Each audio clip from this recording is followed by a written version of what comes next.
هل أتاك حديث موسى إذ ناداه ربه بالوادي المقدس طوى اذهب إلى فرعون إنه طغى فقل هل لك إلى أن تزكى وأهديك إلى ربك فتخشى فأراه الآية الكبرى فكذب وعصى ثم أدبر يسعى فحشر فنادى فقال أنا ربكم الأعلى فأخذه الله نكال الآخرة والأولى إن في ذلك لعبرة لمن يخشى رب اشرح لي صدري ويسر لي أمري واحلل عقدة من لساني يفقه قولي فالحمد لله والصلاة والسلام على رسول الله وعلى آله وصحبه أجمعين ثم أما بعد. Once again everyone, Assalamu alaikum wa rahmatullahi ta'ala wa barakatuh. The intention today is to try to finish our observations on Surah Al-Nazi'at. I'm going to go back a little bit and cover some things I didn't cover yesterday from ayah number 17 onwards, and hopefully we reach the conclusion today. Allah Azza wa Jal describes there, we were talking this is the narrative section of the surah where Allah recalls the account of Musa alayhi salam in brief words. اذهب إلى فرعون إنه طغى, go to the Pharaoh, certainly he's the one in fact that has rebelled. إنه طغى. A couple of language issues here that I'd like to bring to your attention. The first of them is the meaning of the word طغيان that I didn't dive into as deeply yesterday. The word طغى, which is translated rebelled, جاء بمعنى تجاوز الحد في التجبر والعتو والظلم. It occurs in the meaning, it gives the meanings of being oppressive and going too far in being oppressive, like outrageously oppressive. Like you know how you get reports sometimes nowadays of people committing acts of torture or crimes against humanity and that kind of thing? That would actually come under the word طغيان in the modern sense, or طغى. Al-utu wal-dhulm. Utu also means animosity. And again, to do something that is an act of aggression. To be, there's one thing that somebody takes a military action or takes violence and takes matters in their own hand because they're defending themselves or they're reacting to something that occurred. It's another that when they aggress without any preemptive reason, or they're preemptive in their strike. That's utu also. And then on top of that, wal-dhulm, and oppression within. So he's an oppressive, dangerous entity, innahu tagha. The other thing that's important in the words innahu tagha is there's two ways of looking at it. The word inna in the Arabic language can serve sabab, grammatical analysis says. What that means is, go to the Pharaoh because he has rebelled. And so the reason Musa alayhi salam should go to the Pharaoh is because he's rebelled. That's powerful, because what that means is that the work of Islam and the ummah of Muhammad sallallahu alayhi wasallam have to go to the criminals. Like we have to go speak with them and engage with them. We can't just be talking about them. They have to be challenged, they have to be addressed, and they have to be given the message of Islam. We can't just sit in a corner, complain about what they do and their, the crimes they commit, etc. They must be engaged directly. That would come because Allah is saying you have to go to him because he's a criminal, because he's rebelled. The other implication of innahu tagha, interestingly, is what they call al-ithbatu ala ghayr al-fa'il. What that means is, in fact, he is the one that's rebelled, not the other way around. In other words, when he does his criminal acts, when he punishes people, tortures people, kills people, etc., he makes it sound like they're the ones that are criminals. They're the ones that are rebelling against the government. They're the ones that have committed a crime. And Allah is saying, actually, it doesn't matter what he says, he's the one that's the criminal. And that's actually teaching us something very powerful about oppressive regimes. Oppressive regimes don't just commit acts of violence. They actually redefine what they do as peace and what everybody else does as aggression and crimes. So you can have governments in the world, even today, of course, especially today, that are killing civilians. And when they're killing civilians, they're saying, no, we are fighting the terrorists. Or we're fighting the outlaws. Or we're fighting the anarchists. Or we're fighting the corrupt elements within our society. Or the criminals. Or these are just a bunch of gangs, violent gangs, and we're getting rid of the criminals in society. And they'll come in their, dressed up clothes and nice press releases and say, we are restoring peace and order, while at the same time they're bombing hospitals. Or they're burning down homes. or shooting at children, and these kinds of things. So Allah, by saying innahu tagha, is saying doesn't matter what the propaganda is. He's the one that's the criminal, see through it. Because it is in fact true that the greatest threat to the peace and harmony of Egypt was Fir'aun. The greatest threat to the people was Fir'aun. And yet, when Musa alayhi salam delivered his message, you know what he told people? He said, يُرِيدَانِ أَن يُخْرِجَاكُمْ بِأَرْضِكُمْ بِسِحْرِهِمَا. That these Musa and Harun, their intention is to get you kicked out of your land. They're a danger to your country. Fir'aun was saying, Musa is a danger. Musa is dangerous. He's the threat to your homeland security. That he flipped the script. And so innahu tagha actually teaches us that it doesn't matter what the script officially is. It doesn't matter what the press release is. You have to look at reality, and Allah determines that he is in fact guilty of these crimes. And therefore he should be spoken to. And then فَقُلْ هَلْ لَكَ إِلَىٰ أَن تَزَكَّىٰ. I alluded to this yesterday, that هَلْ لَكَ is soft language. But I also wanted to share some commentary here with you. وَالْإِسْتِفْهَامُ هُنَا لِلْعَرْضِ مَعَ تَلَطُّفٍ وَصَرَّحَهُ فِي قَوْلِهِ فَقُولَ لَهُ قَوْلًا لَيِّنًا. This question, would you consider even the possibility of bettering yourself, of coming towards a life that's more purified? When Musa is supposed to speak to him in such soft language, the commentary here is, the question is here to suggest softness and courtesy. And actually it's spelled out more openly in another part of the Quran. In Surah Taha, Allah Azza wa Jalla says, both of you, meaning Moses and Aaron, Musa and Harun, go to him, and both of you should speak to him قَوْلًا لَيِّنًا. Speak to him with soft, sweet speech. Layyin is actually in Arabic the description of a really good date. Not the haram kind between men and women, the date from a palm tree. That date, the sweet date. That's actually called layyin, meaning speak to him softly. Speak to him in flexible language. Because a date is soft and flexible, and it's sweet. That's actually the description of the way you should speak to Fir'aun. This is also teaching us tactics. It's not just adab. It's not just manners, that doesn't matter how obnoxious they are, you speak to them nicely, but this is actually strategic. When you are going to speak to people in political power, and you have a lot of anger built up inside you because, you represent people who have been oppressed, and there are crimes that he's committed that he hasn't been charged with, and he hasn't taken, he's taken the law and order in his hands, etc. You've got all this built up, and now you finally get a chance to sit in this gathering, and you get to meet this person who's responsible for all these crimes. You don't just have your own anger, you have the anger of all of your people built up inside you, and you're the only one who gets to speak to him, and that's the moment where you might throw a shoe at him. And that's the moment that you might just scream and yell, isn't it? And guess what happens to the person who starts screaming and yelling? What happens next? Within seconds. They're removed from that audience, aren't they? What did that shoe throwing accomplish? Other than, a funny scene for comedians. But other than that, what did it accomplish? You got to blow your hot air, but you accomplished nothing. You should have come across as calm and cool. You have an agenda. You're not there to suck up to anybody. You're not there to, kiss his feet or nothing. But the manner in which you speak has to be soft, collected, calm, so that you don't come across as a, erratic, angry maniac, and they say, well, this person's not behaving, remove him from here. As a matter of fact, when you remain calm and you speak, over time, pretty soon, because you're remaining and keeping your composure, the oppressor will lose his cool. And they'll start looking like a fool, because you kept your cool. And that's a very important lesson to learn, because Musa alayhi salam, when he's going to go to Fir'aun, he's got a lot of aggression built up inside of him. He's seen a lot of the oppression firsthand. And as a matter of fact, his own mother, his own family. And on top of that, Asiya, who's begging Allah for protection from Fir'aun. He's seen that in the household. He's oppressive inside the home and for the entire land. And for someone like Musa alayhi salam who gets angry easily, this is also important. Musa alayhi salam has a pretty serious temper.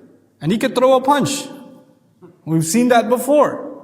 And he just takes matters in his hands. And he's afraid of his temper. As a matter of fact, when he spoke to Allah, he said, وَيَضِيقُ صَدْرِي وَلَا يَنْطَلِقُ لِسَانِي. My chest becomes tight, because if he says obnoxious things like, I am God, how dare you speak to me this way, it's gonna make me upset. my chest is going to become tight. And when it does, my tongue stops moving, which is another way of saying my tongues don't do the talking at that point, my hands do. That's also part of the meaning. So Ya Allah, I get really upset. So you need to give me someone who will make sure I remain calm and contain. فَأَرْسِلْ إِلَىٰ هَارُونَ. Give me Harun. Send Harun along too. Right? So that's part of the strategy of Musa alayhi salam. What we're trying to understand here then is people who represent the cause of Islam in the media. People who are going to get a chance to speak with power. They have to be people who can control themselves. They have to be people that can remain calm. And they can remain on point. And they can't be swayed by emotion. Because those people are master manipulators. Fir'aun is a master manipulator. He will get you upset. He will get you riled up. You know, he will make comments that will make you go, how dare you speak that? After all the crimes you've committed. And he's trying to get under your skin, so you lose it, and then you look like the lunatic. You look like the absurd one. And so, innahu tagha has a lot of, and on top of that, فَقُلْ هَلْ لَكَ إِلَىٰ أَن تَزَكَّى has a lot of strategy inside of it. So in any case, فَقُلْ هَلْ لَكَ إِلَىٰ أَن تَزَكَّى. Now, وَأَهْدِيَكَ إِلَىٰ رَبِّكَ فَتَخْشَى. And so that I may guide you towards your master, so you may be afraid. But before we get to that, the idea of tazakka, to become pure. وَالزَّكَاةُ النُّمُوعَ عَنْ خَيْرٍ وَبَرَكَةٍ وَتَزْكِيَةُ النَّفْسِ أَن تَتَطَهَّرْ وَتَنْمُو فَضَائِلُهَا. So the idea of zakat in Arabic is that something grows or betters because of goodness. In other words, we're learning something about the notion of becoming a better person. Becoming a better person means that you and I are trying to get away from things that are filthy. And as we do, it enhances us. And as it enhances us, Allah adds barakah in your life and goodness in your life. What that means is Allah opens more doors for you to do more good and more strength for you to get away from the bad stuff in your life. And that cycle keeps on strengthening you to get further and further away. Nobody turns into an angel overnight. Nobody becomes perfect overnight. Nobody starts praying 5 times a day in the masjid, etc., overnight. Then that doesn't happen. You take steps. لَتَرْكَبُنَّ طَبْقًا عَنْ طَبَقٍ. You go one step after another, one stage after another, right? So the idea of إِلَىٰ أَن تَزَكَّى is okay, fine, you're not going to be a salih tomorrow, but at least you're on the road. At least that, and that's what's expected of you. وَأَهْدِيَكَ إِلَىٰ رَبِّكَ فَتَخْشَى. I was really interested in, and I thought I knew this word, but I really didn't. The word huda, one of the most common words in the Quran, guidance, right? And its origin, أصل استعماله في الهدى الصخرة الناتئة في الماء يؤمن بها العثار. The origin of the word huda is actually, which we call guidance, is actually a rock protruding from the water. Like, you're out at sea, or you're close to, you're not sure where you are, and there's a boulder or a pretty tiny island, like a rock sticking out of the water, and that becomes a landmark, or a sea mark, if you will. Right? So now, those who are discovering, or they were told, go this way, and you might discover a rock, and that's when you know you're close to the island, or whatever. So they look at that, and they know that they're on the right track. And from it comes the word huda. That's the original meaning of it. وَالْهُدَى وَجْهُ النَّهَارِ يَتَّضِحُ فِيهِ الطَّرِيقِ. And huda is our original Arabic, uses the word huda also for the bright daytime, in which the road is absolutely clear. Because, at nighttime, the desert is impossible to navigate. And that the opposite is going to come later on with the word ghatash. أغطش ليلها. Ghatash in Arabic, at nighttime, it's covered, you can't really tell where to go. لا يهتدى به. You can't possibly find your directions in the time of ghatash. But anyway, وَأَهْدِيَكَ إِلَىٰ رَبِّكَ, suggesting that I will guide you towards your master. In other words, I will tell you what landmarks what milestones you're supposed to reach. And so on that note, I wanted to, based on the kinds of questions people ask me, not just stuff I read in books, but the kinds of discussions I have with people, I wanted to share some things with you. Maybe you've had the question yourself. How do I know if I'm guided? How do I know if Allah is happy with me? I mean, I'm trying to do this, and this, but I'm not sure if this is good enough, or, whether Allah will accept it or not. And people have these kinds of notions, right? And then people ask, how do I know if my intentions are pure? And how do I know if my heart is clean? And I'm trying to do this dhikr and that dua, and which dua can I make that I can become XYZ? And so there's all this mystery as to where do I stand with Allah? So the first thing I'd like to share with you about that is that, the rock sticking out of the water is a pretty prominent milestone. It's not a mysterious thing. It's a pretty obvious milestone, right?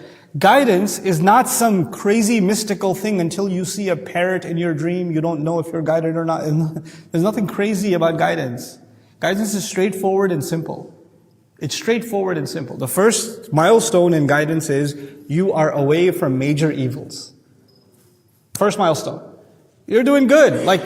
Sometimes moms bring their sons to me. It's my favorite thing to, see moms humiliate their teenage sons by bringing them to Nouman Ali Khan and saying, Dr. Mahbub, he's good, he prays, but he wakes a little, I have to wake him up for Fajr. I was like, Auntie, you have to wake him up for Fajr? Really? Yeah, he doesn't wake up on his own. That's horrible. This kid is just going straight to hell. No, he's not. There are kids who you could wake them up for Fajr and they'll hit you back. Your kid actually gets up and prays. One mother complained to me that he goes to the masjid but he's never there before the adhan. What planet are you living on? What planet are you living on? Compare this to the vast majority of kids his age. What he's doing, you should give him an award every morning. Make him his favorite breakfast every morning. For God's sake, he's going to the masjid. That's huge. She came to me to complain about him. I patted him on the back. I said, good job, man. Keep it up. That's awesome. I told off his mom, you should be proud. And he's like, he's like, we have these superficially high standards of what it means to be guided. For a young man to do that, to fight his sleep and, pray, to stay out of bad company. One came to me and said, he's 18 years old, he doesn't hang out with girls, he doesn't do drugs, he doesn't drink, he prays 5 times a day. It's just that sometimes he plays video games. And I said, Auntie, let him play more video games. Because the stuff he's not doing is amazing. The stuff he would have been doing otherwise. Or he really loves basketball. Or he spends a lot of time playing with his friends. I was like, when he goes on the weekend to play with his friends, does he pray? Yeah. So let him play. What's wrong with that? Some kid's really happy right now. Then people come to me especially with kids, right? Ustad, I really want your advice on parenting. Okay, sure, yeah. How old is your child? 6 months. Let him be a baby. I really need your advice on how to teach my child Quran. He's 2 years old. Chill out. He's 2 years old. Let him be a baby. You don't need to turn him into a hafiz of Quran at 3 years old. Chill out. Relax. Why do you have to force these standards on them? Who created these standards anyway? And now what's unfortunately happened in terms of guidance is the majority of the ummah have the completely false standards of guidance. Completely false. If my child has memorized the Quran, he's guided. Or she's guided. If my child knows how to recite the Quran or finish reciting the Quran, they're guided. What? There are plenty of kids that have memorized the entire Quran and they are now in gangs. I know plenty of them in different cities in this country that I can name that are in jail, that are hufaz of Quran. They're in jail. That dealt drugs. Why am I saying that to you? Because our deen did not say once you memorize Allah's book, you'll be guided. Or once you recite beautifully, you'll be guided. Or once you dress a certain way, you'll be guided. It didn't say these things. Once you come to Sunday school, you'll be guided. Or when you go to Islamic school, you'll be guided. Guidance is actually some very fundamental milestones. The way you think. The way you prioritize life. The way you treat people. Our guidance fundamentally is first and foremost attitude and some fundamental behavior. That's it. That's guidance. Knowledge, worship, all of those things, they enhance guidance. They further guidance. They support guidance. But we have removed from the equation our attitudes, our thought process, our behavior, our mannerisms. They don't have to do with guidance. It's just recitation and worship and appearance. That's guidance. That's all artificial. That's not guidance at all. So that road needs to be reestablished. And that road is not just in reciting the Quran, it's actually in restoring the thought process that the Quran inspired. It wanted people to think a certain way. to live their lives a certain way. Any case, so وَأَهْدِيَكَ إِلَىٰ رَبِّكَ, the road to guidance is a very simple one. On the side note, some of you might think this is very controversial. I have to share with you what I'm convinced of, not anything else. You are completely free to disagree. We're all students here, so am I, and I may be entirely wrong. But let me just tell you, when you study the Quran, beginning to end, and you study the life of our Messenger, ﷺ, beginning to end, and the advice that he used to give people when they would come to him and say, I want to be a better person, I want to go to Jannah, what should I do? The advice that he would give would be very simple. It's never complicated. It's never complicated. It's always simple. And it's not like, here are the 80 things you do to purify your heart. Or here are here's the manual of checking whether or not your heart is clean. No, it was nothing like that. It was just straightforward. How about afshu salam wa at'imu ta'am? How about you just say salam to people and feed people? Be more hospitable. Cool. That's what I gotta do? Yeah, just do that. قُلْ لَا إِلَهَ إِلَّا اللَّهُ ثُمَّ اسْتَقِيمْ. Just say La ilaha illallah and be firm. Another one comes and he says, لَا تَغْضَبْ. Don't be angry. You have a temper issue, don't be so mad. Work on your temper. That's it. Done. What about Qiyamul Layl? What about fasting on Mondays and Thursdays? What about that? He didn't give the whole list. We make the whole list based on multiple hadith, on multiple occasions. But do you ever wonder why the Prophet ﷺ didn't? One person came and sat him down and gave him the entire list, all in one shot. He didn't. Why not? Because the deen is simple. It doesn't ask much of you. It doesn't put a lot of burdens on you. But now because we want to mystify the subject, we want to have a manual of purification, which is exhaustive, and here are the 400 things that you must purify your tongue from, and here are the 500 things to cleanse your heart, and here's what you do with your eyes, and here's what you do with your limbs, and you're just like, Islam is, that's intense. And when you read more and more of that stuff, you realize, I'll never be that. And then on top of that, we hear stories in our sermons, in our khutbah all the time about people who prayed tahajjud every single night, and they fasted every day they could, and on top of that, they made so much dua to Allah that lions wouldn't eat them even if the lion was hungry, and it would bring them food or something, and you hear these crazy stories, and then all you get in your head is, man, those people were amazing. I'm horrible. They had guidance way back when, I can't have it. That's just way out of my league. That's the stories we hear. Like for example, even when it comes to giving in the path of Allah, what story you hear all the time? Umar ibn Khattab radiallahu ta'ala anhuma gave half, Abu Bakr gave everything. You've heard the story many, many times? Are those the only two Sahaba? There are thousands of companions. Some gave a date. Some gave very little. They also saw Umar. They also saw Abu Bakr as-Siddiq radiallahu ta'ala anhuma. They saw them, but they couldn't give like that. They're not in that situation and they're not at that level. What we do is we take the most extreme high examples and we make it sound like that's the standard for everybody. That wasn't even the standard for the people around at the time. They were even an extreme, awesome case for the people around them. What to speak of us? It's not fair to do that.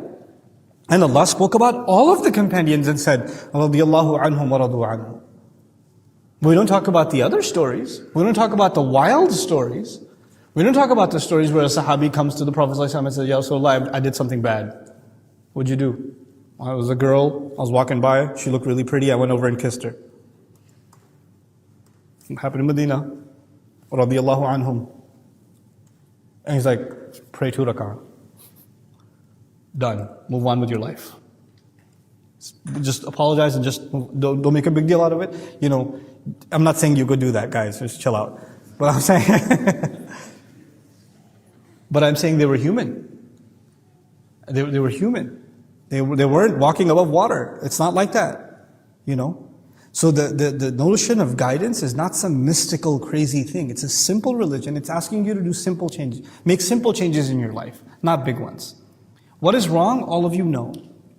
What is right, all of you know. All the prophets from history until now that the Quran records and talks about what evils they pointed out are the evils. They're the ones you get away from. Then there's of course icing on the cake. Walk into the masjid with the right foot. Make this dua before you go into the bathroom. Make this dua when you eat, etc. Those adhkar and those enhancements, those are basically bettering your religion. They're improving it. But that's actually icing on the cake. The cake itself, you can't forget. That's the fundamentals, and there are not many. They're not many. This is why the Prophet ﷺ made sure when you teach people religion, yassira wa la tu'assira. Make things easy, don't make things hard. Make things simple, make things easy, don't make them hard.